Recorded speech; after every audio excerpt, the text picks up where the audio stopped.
सगळेच आयुष्यात कधीतरी एक प्रश्न स्वतःला विचारतो, मृत्यूनंतर काय होतं? आपल्या प्रिय व्यक्ती आपल्याला सोडून गेल्यावर मनात असंख्य प्रश्न उभे राहतात. खरंच सगळं संपतं का?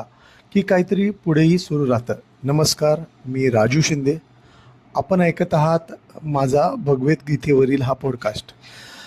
या प्रश्नाचं अत्यंत शांत, गहन आणि आश्वासक उत्तर भगवद्गीता देते. श्रीकृष्ण अर्जुनाला सांगतात की मृत्यू म्हणजे शेवट नाही, तो फक्त एक प्रवासातील नवीन टप्पा आहे.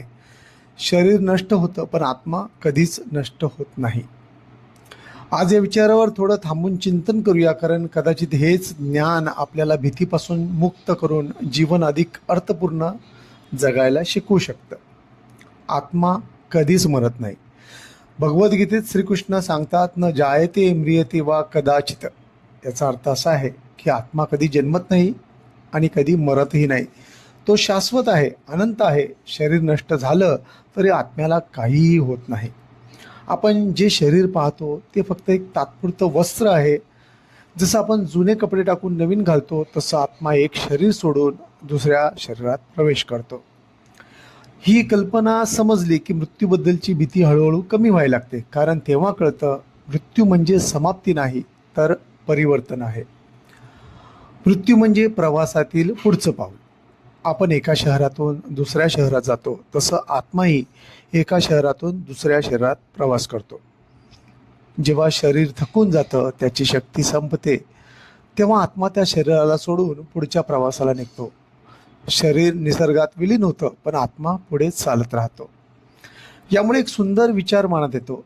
आपण हरवलेले लोक खरंच हरवलेले नसतात, ते फक्त त्यांच्या प्रवासाच्या पुढच्या टप्प्यावर गेलेले असतात.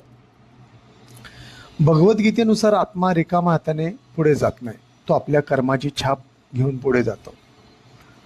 आपले विचार, भावना, कृती हे सगळं आत्म्यावर ठसा उमटवतं आणि हेच ठसे ठरवतात की पुढचा जन्म कसा असेल. म्हणजेच आपण केलेलं चांगलं कर्म, आपली करुणा, आपली प्रामाणिकता, आपली श्रद्धा हे सगळं आत्म्याच्या पुढच्या प्रवासाला दिशा देतं. यामुळे जीवनाचा एक फार मोठा धडा समोर येतो. आपण कसं जगतो हेच सर्वात महत्त्वाचं आहे. भगवद्गीतेत एक अत्यंत गूढ आणि सुंदर विचार सांगितलेला आहे. माणसाच्या मृत्यूच्या क्षणी मनात जो विचार असतो तो त्याच्या पुढच्या प्रवासावर प्रभाव टाकतो. पण तो शेवटचा विचार अचानक तयार होत नाही. तो संपूर्ण आयुष्यभर आपण कसं विचार करतो, कसं जगतो यावर आधारित असतो. जर आयुष्यभर आपण प्रेम, श्रद्धा, शांतता, सद्गुण यांचं पालन केलं असेल, तर शेवटच्या क्षणीही मन शांत असतं आणि अशा शांत मनाने आत्म्याचा प्रवास पुढे सुरू होतो. भगवद्गीतेनुसार बहुतेक आत्मे जन्म आणि मृत्यूच्या चक्रात फिरत राहतात. यालाच संसार म्हणतात. पण या चक्रातून बाहेर पडण्याचाही मार्ग आहे.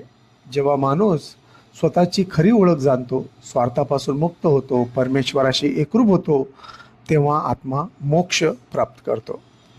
मोक्ष म्हणजे जन्ममृत्यूच्या चक्रातून कायमची मुक्ती.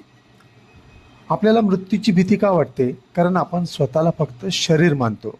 आपण म्हणतो, मी हे शरीर आहे, माझं आयुष्य इतकंच आहे. पण भगवद्गीता सांगते, तू शरीर नाहीस, तू आत्मा आहेस आणि आत्मा कधीच मरत नाही. हा विचार समजला की आयुष्याकडे पाहण्याचा दृष्टिकोन बदलतो. जीवनाचा खरा अर्थ काय?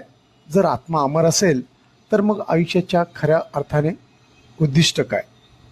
भगवद्गीता सांगते, चांगले कर्म करा, लोकांवर प्रेम करा, अहंकार सोडा, स्वतःला ओळखा. कारण शेवटी आपल्याबरोबर पैसा, प्रसिद्धी, संपत्ती काहीही जात नाही. आपल्याबरोबर जातात फक्त कर्म आणि संस्कार. आता जे गेलेत ते खरंच गेलेत का? कधी कधी आपण एखाद्या प्रिय व्यक्तीला गमावतो आणि मनात मोठी पोकळी निर्माण होते. पण भगवद्गीतेचा विचार सांगतो, ते गेलेले नाहीत, ते फक्त पुढच्या प्रवासाला निघाले आहेत. कदाचित दुसऱ्या शरीरात, दुसऱ्या जगात, दुसऱ्या आयुष्यात. हा विचार मनाला एक वेगळं आश्वासन देतो. आता आजचं जीवन कसं जगावं? जर मृत्यू शेवट नाही, तर आजचं जीवन अधिक सुंदर जगायला हवं.